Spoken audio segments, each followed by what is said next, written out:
सत साहिब साहिब बंदगी। देखो, गाना और बजाना ये तो हमारा निरंतर होता आया है। जब से हम संसार में आए हैं तो हमें एक लत लगी, किस चीज की? गाने की। मधुरता हमें गानों से मिली। जहां भी हमने गायन सुना, हमारी एकदम दृष्टि उधर की तरफ खींचती हुई चली गई। कैसे? भाई, एक बार एक संत होते हैं और एक सामने ही वैश्या का वैश्यालय था, एक सामने संत का आया, दोनों आमने सामने। तो संत महात्मा बोले वैश्या के वहां जाके, भाई आप जो इसे यहां से ले जाके कहीं और ले जाओ, हमारा यहाँ सत्संग का प्रोग्राम होता है छोटा सा, तो आप जो इसे ले जाओगी तो हमारे सत्संग में बाधा ना पड़ेगी। तो वो बोली, जी एक काम करो, आप ही अपने यहाँ उठा के ले जाओ कहीं, मैं तो ना जाऊं यहाँ से, मैंने तो यहाँ पैसा लगा दिया और कोठी बना ली अपनी, मैं क्यों यहाँ से जाऊं, मैं तो नहीं जाऊंगी। तो संत बड़े दयालु होते हैं। दया था संत के वस्त्रों में, शरीर में, सब में ही होती है दयाता, जो दया होती है संतों के। इसलिए संतों ने छोड़ दिया उसका, उससे कहना, उससे बातें करना, उससे जो भी जवाबदेही थी वो बंद करके अपने आ गए और अपना एक ये ले लिया, ढोलक ले ली और ये चिमटा ले लिए और बैठ गए और दो चार बैठा के अपने पास और बजाना शुरू कर दिया और गाना शुरू कर दिया। तो जब ये बजाना और गाना शुरू करा तो जो पब्लिक उसके वैश्यालय पर आती थी मजरा देखने, तो सबने जब सुना भाई भगवान का नाम की कथा चल रही है कहीं और कीर्तन भी हो रहा भगवान के नाम का, तो उन्हें बड़ा आनंद आया। क्योंकि आज भी एक विशेषता है, चाहे आप कितने ही प्रोग्राम कर लो, कहीं कुछ भी कर लो, लेकिन जो धुन, जो लय भगवान के भजन में और जो ढोलक में आनंद आता है भगवान का भजन, और ढोलक के साथ साथ जो गाने में भजन, भगवान के भजन में जो आनंद आता है वो कहीं नहीं आता। तो इस आनंद के कारण जब उस संत के वहां ढोलक बजी और चिमटा बजे तो पब्लिक एकत्रित होने लगी, जो मजरा देखने जाती थी वो संतों के प्रवचन सुनने आने लगी। अब उसी का, जब उस देवी ने ये देखा, मतलब देवी कहो या वैश्या कहो, कुछ भी कहो, तो उसने जब ये देखा कि भाई मेरे जो यहाँ नृत्य देखने आते थे आज वो संत के वहां सत्संग सुनने जाने लगे, तो उसने क्या काम किया, उसने कुछ बाहर के लोग बुलाए जिन्हें बदमाश भी बोल देते हैं हम, लुटेरे डाकू बोल देते हैं कि भाई ये महात्मा है और जो इन्होंने यहाँ ये कार्यक्रम शुरू कर दिया, भाई मेरा तो जो धंधा था यहाँ नाच गाने बजाने का, ये चौपट होगा, अब आप कैसी करो और यह संत का जो यहाँ से हटाओ। तो उन्होंने क्या काम करा, उन्होंने जो आग लगा दी संत के उस झोपड़े पर। जब वहां जो आग लगाई, आग लगाने के बाद अब संत के की पुकार किस तक होती है? अपने यार तक। और यार कौन होता है संत का? परमात्मा। परमात्मा से अलग संत का कोई यार नहीं होता, कोई मित्र नहीं होता, सब परमात्मा ही होते हैं। तो उसने वहीं से पुकार लगाई कि प्रभु जब आपकी यही इच्छा थी कि मैं यहां से चला जाऊं, तो मैं तो पहले ही चला जाता। जब वो वैश्या मुझसे कह रही थी कि आप चले जाओ, तो मैं तो उचित रहता जाना। तो जब प्रभु की पुकार, प्रभु के पास संत की पुकार पहुंची, तो वो जो आग थी वो वहां से उड़ती हुई और उसके महल पे जा लगी और उसका महल जल के राख हो गया उस वैश्या का। जब उसने ये देखा तो भागी भागी उस संत के पास आई, बोलने लगी ये तुमने क्या किया कर दिया। तो वो बोले भाई ना तो मैंने कुछ किया और ना तेने कुछ किया, तेने अपने यारों से मेरे झोपड़े में आग लगाई और मैंने अपने यार से तेरे महल में आग लगाई, तो ना तेने कुछ करा ना मैंने कुछ करा, तो बात तो बराबर, कोई से ने कुछ नहीं करा। तो उस वैश्या की बात समझ में आई, भाई संतों की पुकार तो सीधी परमात्मा तक होती है। तो इसीलिए जो संतों के पास आते हैं तो संत उनको कहां जोड़ देते हैं? परमात्मा से, क्योंकि संतों की पुकार सिर्फ कहां तक होती है? परमात्मा तक। मैं आपको दावे के साथ बताता हूं कि संतों से अलग परमात्मा तक किसी की पुकार नहीं होती, चाहे हम कितने ढोलक बजा ले, कितने मजरा कर ले, कुछ भी कर ले, क्योंकि गुरु बिन ज्ञान कहीं नहीं मिलता। और गुरु होते सच्चे संत, आजकल के पंडित नहीं जो गुरु बने बैठे टीका लगा लिया, भाई आ जाओ दीक्षा ले जाओ, वो नहीं। गुरु ही होते हैं सच्चे। तो संतों का संग हमें करना चाहिए और संतों के सानिध्य से जो चीज हमें प्राप्त हो वो प्राप्त करनी चाहिए।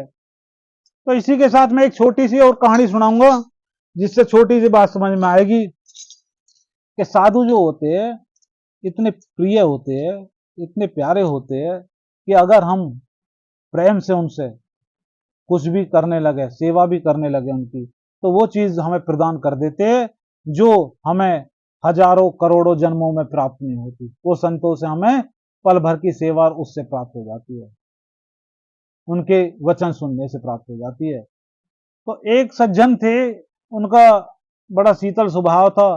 उनके अंदर एक धारणा बनी हुई थी कि वो भोजन पानी घर में जब करते थे, जब पहले संतों को भोजन करा दिया करते थे। 3 संतों को भोजन कराना उन्होंने अपने जीवन में निश्चित कर लिया, भाई 3 संतों को भोजन करा के ही भोजन किया करूंगा। तो उस 3 संतों को भोजन कराते। तो एक दिन क्या हुआ, इत्तेफाक से घर में संत आए नहीं और उन्हें संत मिले नहीं। तो वो एक दुकान पर पहुंच गए और उससे बोले, भाई चीनी के संत दे दे हमें। तो आपने पहले गुड़ के सेव खाए थे, वो जो बड़े बड़े कसोरा से आ जाते थे गुड़ के सेव, तो इसी टाइप में संत दे दिए उसने 3। अब वो जो ले आए, घर में टोक दिए। अब घर में आकर देखा तो अपनी माँ थी उनकी, उनको दे दिए, बेटी थी उनको दे दिए, भाई इन्हें रखो। तो माँ और बेटी भी खोल कर देखने लगी, अरे बड़े अच्छे है तो इतने ही देखा क्या कि 3 संत भी आ गए घर में। अब उन्होंने देखा भाई संत भी आगे, भोजन कराया, उन्होंने बैठा दिया, जी भोजन करो आप, और भोजन करोगे आप, बस मैं अभी बाजार तक गया और अब आया थोड़ी देर में। अब वो संत जो भोजन के लिए बैठ गए। तो इतने में ही बेटी की आवाज आई कि माँ एक साधु तो मैं खाऊंगी। अब वो जो साधु की तस्वीर थी संत की, एक संत तो मैं खाऊंगी माँ। अब माँ बोली कि एक मैं खाऊंगी। अब ये संत खाने के तो है ही। अब उन्होंने सोची और तेरी की हमें भाई तो खाने, हम तो खाना आए तो हमें उल्टे खा लेते दिखे। वे संत जो बाहर डर गए, एक दूसरे कह लगे भाई निकल रहे यहाँ से, ये तो हमें खा जाती दिखे, ये तो अंदर कह रही है कि एक मैं खाऊंगी और एक मैं खाऊंगी। अब वो निकल के जैसे ही चल दिए बाहर को, दोनों एक एक करके निकल कर, जी हम अभी आए 2 मिनट में अभी आए, ऐसे कह के। अब वो लड़का आया, जब बाजार से आया वो व्यक्ति जो संतों की सेवा करता था, उसने आके देखा, वो कहने लगा माता जी वो संत जो कभी अभी गए बेटा। उन्होंने बाहर देखा तो वो संत जा रहे थे।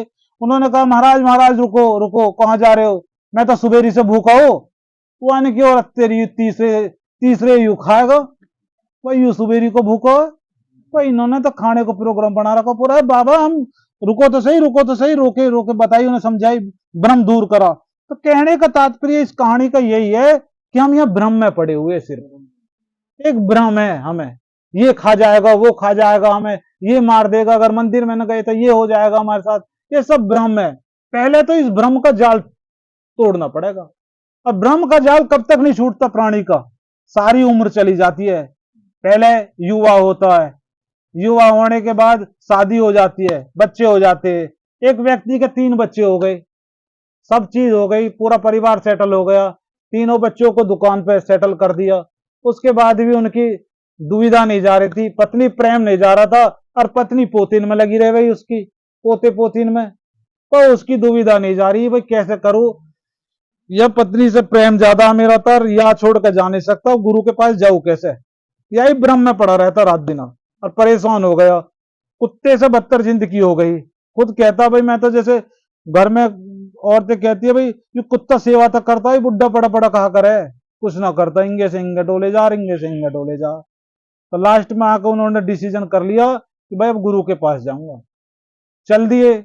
चलने के बाद फिर मन में वही खटका, क्या कैसे होएगी, पत्नी भी है मेरी तो यहाँ, बच्चे यार ये कैसे, पोते पोती भी है। तो जब वो ऐसे ही लड़खड़ाते हुए जा रहे तो एक बुजुर्ग माई सिकेर रही थी, झाड़ू लगा रही। तो जब माई झाड़ू लगा रही तो माई जब देखे कदी तो इंगित चल रहा, कदी इंगित चल रहा।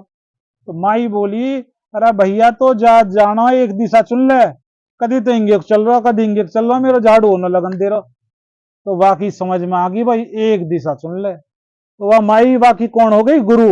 वहां ने बता दिया एक दिशा चुन ले। तो एक दिशा कौन सी थी, गुरु की। तो जब तक हम एक दिशा नहीं चुनेंगे, जब तक हमारा कल्याण नहीं हो सकता। 1000 दिशाओं पर हम कितने भागते जाए। यहां भी आए, हमने भजन गा लिए, कहीं और चल रहा, वहां भी गए 2 भजन गा दिए, और हमारी जय जयकार हो भाई, बड़े मन्नू भाषा जी बहुत अच्छे भजन गावे, ये बहुत अच्छे भजन गावे। नहीं, जिससे हमारा कल्याण हो, जिससे हमारी जीवात्मा का कल्याण हो, हमें वो कार्य करना है। नहीं तो हमारी दुर्दिशा कैसे होगी? हमारी दुर्दिशा ऐसे हो जाएगी जैसे एक राजा के पास हीरा आ गया और हीरे की परख करने वाला उसे कोई नहीं मिला, सारे में परेशान हो गए, उसको हीरे की परख करने वाला व्यक्ति नहीं मिला। तो एक जौहरी के पास गए, जौहरी ने अपना बेटा भेजा कि बेटा जा इसकी परख कर का।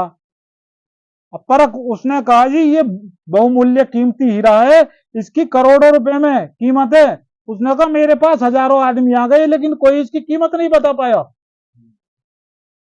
अब राजा विचार बनाने लगा, भाई इस व्यक्ति को क्या कितने पैसे दूं मैं इसने जिसने इसकी कीमत बताई, वास्तविक कीमत बताई हीरे की। अब वो उसके लिए परेशान हो गया, उसके बाप को बुलाएगा लड़के को कि भाई इसको क्या कीमत दी जाए। कोई कह रहा 20,000 रुपए दे दो, कोई कह रहा जी 40 दे दो, कोई कह रहा जी 10,000 रुपया दे दो, सेनापति कह रहा है 2-4 हजार रुपया में लड़का हो। यार हर व्यक्ति अलग अलग राय दे रहा है। तो उसका जब बाप आया, बाप से पूछी गई कि इसको क्या कीमत दी जाए, तो बाप ने कहा कि इसको धूम में खड़े करके कोड़ू मारे जाए 10। तो राजा कहने लगा जी ये क्या हुआ? यूं कही ये हुआ कि जो व्यक्ति अपनी कीमत नहीं समझ पाया, तेरे पास हीरा है, तेरे पास हीरा, तेरी आत्मा हीरा है, उस हीरे को जो नहीं देख पाया, जो उस हीरे को नहीं परख पाया, वो व्यक्ति बेकार है। वो चाहे कितना ही धन कमा ले, कितनी दौलत कमा ले, सब बेकार है उसके लिए। चाहे कितना ही बड़ी करोड़पति हो जाए, कितना ही अमीर हो जाए, कितना ही धन हो जाए, जब तक जिसने अपनी आत्मा तक का साक्षात्कार नहीं किया, उसके लिए सारा जीवन व्यर्थ है। जिस प्रकार एक चमचा 1000 सब्जियां तो बनाता है लेकिन किसी भी सब्जी का स्वाद नहीं ले पाता, क्यों नहीं ले पाता? इसी प्रकार वो व्यक्ति है जो 1000 जगह माथे तो नवाता है और एक आत्म का साक्षात्कार नहीं कर पाता, तो उसका जीवन व्यर्थ चला जाता है। तो ये मनुष्य तन मिला हुआ है, इस मनुष्य तन में जीते जी उस आत्मा का साक्षात्कार करो, और उस आत्मा का साक्षात्कार गुरु के माध्यम से होगा। बिन गुरु भाव नहीं तरे ना कोई। अब बताओ, बिना गुरु के कोई नहीं तर सकता। शास्त्र कह रहे, पुराण कह रहे, सब कह रहे, सब कहते आ रहे, पर हम मान नहीं रहे। हम अड़जे हुए वहीं, हम जहां भेड़ पूछ को पंडित पकड़े, भादो नदी बिहंगा, और वो भावजल कैसे उतरे जिन्हें साधु नहीं सत्संगा।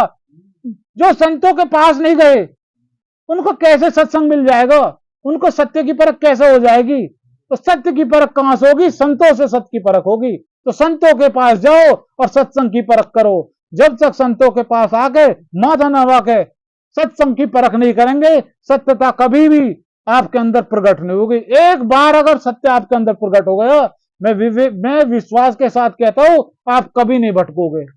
कोई आपको भटका नहीं सकता। अब चाहे लाख आदमी आ जाए और हमसे कहने लगे भाई सत्य ये है, जब हमको गुरु ने वो सत्य दिखा दिया तो हम कैसे किसी के भ्रम में आ जाएंगे? तो सबसे पहले अपने भ्रम को दूर करो। जब भ्रम मिट जाएगा ना, तो जो हम भजन गा रहे, हनुमान जी के भजन गा रहे, उन हनुमान जी का जब चाहेंगे जब दर्शन कर लेंगे, जिस देवता का जब चाहेंगे जब दर्शन कर लेंगे, क्योंकि देवता हमसे अलग है ही नहीं। ये सब हमारे ही भाई बंधु है, ये सब हम जैसे ही है। भाई एक बात बताओ, देवता किसके लिए तरस रहे हैं? मनुष्य तन के लिए तरस रहे हैं। और हम किसके लिए तरस रहे? हम देवताओं के लिए तरस रहे। तो गलत कौन है, हम है या देवता? हम तो देवताओं के भजन गा रहे, देवताओं की आराधनाएं कर रहे, और देवता के तन के लिए सोच रहे, और देवता सोच रहे मनुष्य तन मिल जाए, हमारा कल्याण हो जाए। तो हमारा कल्याण किससे होगा? इस मनुष्य तन से कल्याण होगा। इस पंच तत्व के चोले में वो ताकत है कि जैसा चाहो वैसा मोड़ सकते हो इसको। भगवान ने हमको वो पावर दी है कि जो चीज संसार में चाहे वो प्राप्त कर सकते, धन प्राप्त कर सकते, दौलत प्राप्त कर सकते, कोठी बना सकते, महल बना सकते, जमीन कर सकते हैं, लेकिन उस आत्मा को नहीं जान सकते। बस क्यों? क्योंकि काल का आवरण हमारे शरीर पर चढ़ा हुआ है। हजारों जन्मों से हम निरंतर मरते जीते आ रहे हैं, और वो ही हमारे ऊपर लेप है, वो उतर रहे नहीं है। वो उतरेंगे कब? जब हम उस संत के सत्संग को सुनेंगे, आत्म साक्षात करेंगे, तो वो लेप अपने आप खत्म हो जाएगा, सिर्फ उस नाम की बदौलत। उस नाम में पावर है, जिस नाम के बारे में नानक जी ने कहा है, मलुकदास जी ने कहा, पीपा ने कहा है, जितने भी संत महात्मा हुए उन्होंने शब्द कहा, शब्द ही धरती शब्द आकाश, शब्द ही शब्द भया प्रकाश, नानक शब्द घटा घट बाधे, सारी सृष्टि शब्द के पास है। उस शब्द को जान लो, वो शब्द है क्या, और वो शब्द मिलेगा हमें संतोष है। जिन संतों ने उस शब्द की परख करी है, उस शब्द को हृदय से जाना है, उस शब्द का हृदय से व्याख्यान किया है, हृदय से नमन किया है, हृदय से भजन किया है, तो वो संत ही तो उस चीज के बारे में बता सकते हैं, उनसे अलग कोई नहीं बता सकता। हम चाहे कितना ही कपड़े पहन के बैठ जाए, कहीं भी नहा धो के बैठ जाए, कितनी पूजा पाठ कर ले, कितने टीके लगा ले, कोई फायदा नहीं है जब तक सच्चे संत की शरण में जाके उस आत्मा को नहीं जानेंगे। और भाई देखो, जीवन रोज घटता जा रहा है, मृत्यु का कोई पता नहीं है, ना जाने काल की कर डाले, किद विद पड़ जा का पासारे, और जिनके एक सर पे मौत खटक दी, उन दो कैसा हंसारे। किस चीज की हंसी मनाऊं मैं, किस चीज की खुशी मनाऊं? एक पल में खुश हूं मैं संसार में, एक पल में दुखी हो रहा हूं। मैं खुशी मना रहा हूं मेरे बेटे की शादी है, और मैं खुशी हो रहा हूं मेरे बेटे की नौकरी न लगी, मैं दुखी हो रहा हूं। एक पल में दुखी और एक पल में सुखी। सहज अवस्था में आना, सहज अवस्था में कब आएंगे हम? जब उस आत्मा का साक्षात्कार कर लेंगे।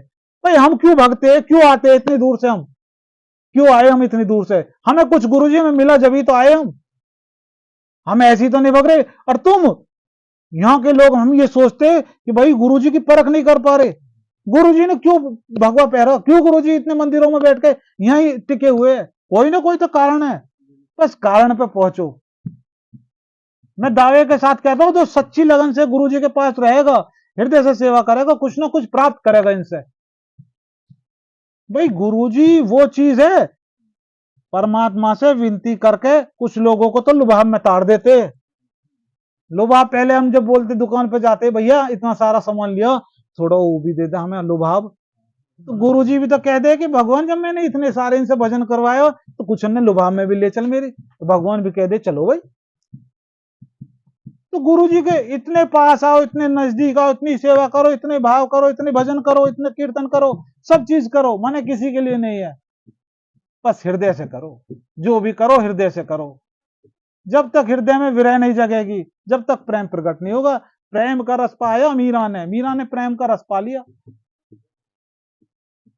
सेजो बाई हुई प्रेम का रस पाया, मलुकदास जी प्रेम का रस पाया, सबने प्रेम का रस पाया। भाई 2.5 एकड़ प्रेम का, पढ़े सो पंडित हो, इतनी सी तो बात है। नाम चाहे कितने ले लो, संसार में करोड़ों नाम है, भाई एक नाम को तो जानना पड़ेगा। करोड़ों नाम का भी तो कोई दाता है जिसने करोड़ों नाम प्रकट करे, उस नाम उसका भी तो कोई दाता है। हम ईश्वर ईश्वर करते, उस ईश्वर को जान लो। मुसलमान अल्लाह अल्लाह करते, उस अल्लाह को नहीं जान पा रहे, तो कोई सत्य को जान नहीं पा रहा। सब आ रहे झूठ में, आ रहे झूठ में जा रहे। सत साहिब साहिब बंदगी। इसी के साथ मैं अपनी वाणी को विराम दूंगा।